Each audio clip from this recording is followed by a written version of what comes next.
स्थिति ये है कि आपकी उदारता पे प्रश्न उठ रहा है, तो आप सोच लें कि आपकी अस्तित्व को समाप्त करने का दुष्प्रयास है।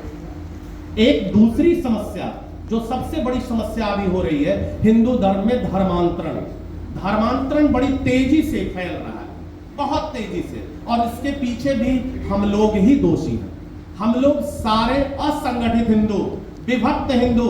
आप कालखंडों में चलें, जरा पीछे मुड़े और आप चलें अनादिकाल में। क्या कोई जाति व्यवस्था थी? क्या कोई वर्ण व्यवस्था थी? मैं कुछ उदाहरण दूंगा आपके साथ, आप ध्यान से सुनो। हिंदू धर्म में दो काव्य, दो ग्रंथ, एक गीता और दूसरा महाभारत। ये सबसे सर्वमान्य ग्रंथ है, शायद सब हिंदू अवगत होंगे, कभी ना कभी पढ़ा होगा या किसी न किसी ये में। और पूरा महाभारत का चरित्र, पूरा महाभारत का कथा अगर किसी एक व्यक्तित्व के पीछे घूमा है तो वो भगवान कृष्ण, जो सदा स्वीकार्य रहे हैं और अनादिकाल से आज तक स्वीकार्य है। बताइए वो किस जाति से?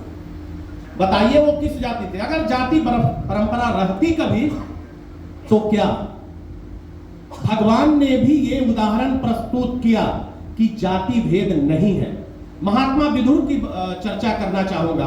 महात्मा विदुर जो दासी पुत्र कहे जाते थे, लेकिन महात्मा कहे गए। ज्ञान के आधार पे उनको महात्मा कहा गया। तो जाति व्यवस्था कर्म के आधार पे तय किया गया था। जाति व्यवस्था मां के उदर से ना तो था और ना है। आप किसी भी मंदिर में चाहिए, पटना हनुमान मंदिर है, हजारों की संख्या में लोग खड़े मिलेंगे। आसपास वाले लोग सिर्फ एक ही पहचान होते हैं, और वो कि उस ठाकुर जी को, उस नारायण के पास आप शीश नवाने के लिए कतारबद्ध खड़े हैं। कहां कोई जाति व्यवस्था है? कोई जाति व्यवस्था नहीं है। लेकिन आप स्वयं को खोखले किए जा रहे हैं। आपके ऊपर जो प्रहार हो रहा है वो आपके ऊपर धर्मांतरण का जो प्रभाव हो रहा है, आप नहीं जानते हैं किस तरह से विदेशी खर्चे पे आप लोगों को विभक्त किया जा रहा है। ये तो अनादिकाल की बात हुई। अब आप चले आइए मध्यकालीन भारत की बात मैं बात करता हूं। आप सारे लोग पढ़ते होंगे, मध्यकालीन भारत में मौर्य वंश का प्रताप था।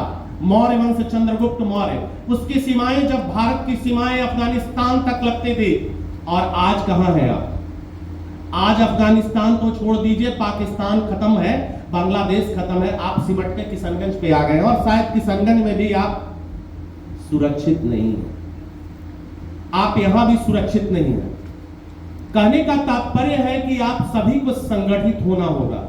आप धर्म के साथ हैं। धर्म इस जीवन में, देखिए इस मृत्युलोक में जब से जन्म संस्कार, एक बहुत बड़ा वर्ग है जो कहता है कि मुझे क्या मतलब है धर्म से, हम अपनी दुनियादारी में हैं। नहीं, मैं कह सकता हूं जन्म संस्कार से मृत्यु संस्कार तक धर्म आपके साथ है। और धर्म क्या है? धर्म सत्य है। जो सत्य है वही धर्म है। मैं बताऊं, आप यहां से बाइक से निकलते हैं, बाइक पंचर हो जाए, आप बाइक से गिर जाए, ईश्वर न करे, तुरंत आप अपने आराध्य को याद करते हैं, या ईश्वर। आपके भाई का, आपके बच्चे का रिजल्ट आने वाले हो, आप धर्म का आह्वान करते हैं। धर्म तो आपके साथ साथ है, धर्म से आप पीछे नहीं है। और एक बात और मैं बता दूं, आप पुरुषार्थी हैं, आपको कोई रोटी नहीं देगा, आपको कोई रोटी नहीं देगा। धर्म के साथ रहेंगे, पुरुषार्थ के साथ। आपको इस सृष्टि में जिस परमपिता परमेश्वर ने भेजा है, वो आपके साथ पुरुषार्थ भी भेजा। आपका पुरुषार्थ ही आपको उपार्जन कराएगा, और आप उपार्जन कर रहे हैं। आप उपार्जन कर रहे हैं, लेकिन उस उपार्जन का भोग कैसे करना है, ये धर्म सिखाता है। ये धर्म सिखाता है कि इस उपार्जन का भोग कैसे करना है। एक और बात मैं बताना चाहूंगा, संगठित हिंदू ही महान राष्ट्र की कल्पना कर सकता है। संगठित अगर आप नहीं हैं तो आप देख लीजिए, आप सशक्त हिंदू अगर हैं, अगर आप में जातीय विद्वेष की भावना नहीं है, अगर आप में, तो आप कहीं भी आपकी एक ही पहचान है, और वो क्या है? संगठित हिंदू। संगठित हिंदू ही। कहीं कहीं पे बात चलती है, कहीं पे बात ये होता है कि हिंदुत्व जो है उदारवाद नहीं है। अगर उदारवाद हिंदुत्व नहीं है तो फिर किसी और धर्म का उदाहरण दीजिए जो उदार है, आपको पता चलेगा। ईरान एक देश है, अभी भी ईरान में पहले पारसी समुदाय के लोग रहते थे, और एक बहुत बड़ा समुदाय पारसी था। पारसी समुदाय भी कुछ हद तक हिंदुओं से अपने विचार मेल करते हैं, वो भी बड़े सहिष्णु थे, बहुत उदार थे।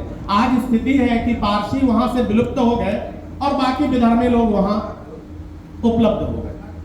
तो आपको अपने अस्तित्व को बचाना है। दूसरी चीज, महर्षि दधीची का हम वर्णन करना चाहेंगे। दधीची के बारे में आप जान लें, वो अपने अस्थि दान से वज्र की स्थापना हुई और उसी वज्र से असुरों का संहार हुआ। तो अगर आपको कोई ये कहता है कि धर्म के आधार पे, धर्म का त्याग करने के आधार पे आप फला चीज पालेंगे, फला चीज, तो वो सर्वथा मिथ्या है, वो बिल्कुल मिथ्या है। आप अपने धर्म के साथ इस जीवन को जिएंगे और वही सत्य है, अकाट्य सत्य है। अब कह देते हैं आज की परिस्थिति में, आज के परिस्थिति में कितना प्रासंगिक है, आज के परिस्थिति में हिंदू धर्म कितना प्रासंगिक है। एक बहुत बड़ा वर्ग बोलेगा कि भाई आज के परिस्थिति में हिंदू धर्म कितना प्रासंगिक है। अब उसकी मैं बात बताऊं। कुछ दिन पहले भारत और पाकिस्तान का मैच हुआ, क्रिकेट मैच हुआ, और कहां हुआ? इंग्लैंड के लेंसेस्टर शहर में हुआ है। आप लोग सबने देखा होगा, तकरीबन वर्ष बीते होंगे और बाय डिफॉल्ट शायद पाकिस्तान वहां पे हार गया।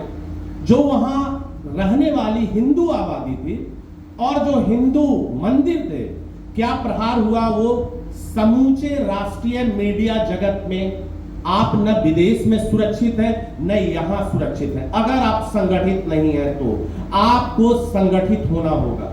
तो इन्हीं मूल्यों को ध्यान में रखते हुए सबरी शक्ति दल की स्थापना हुई है। क्या? सबसे पहले आपको जातीय विद्वेष समाप्त करना है।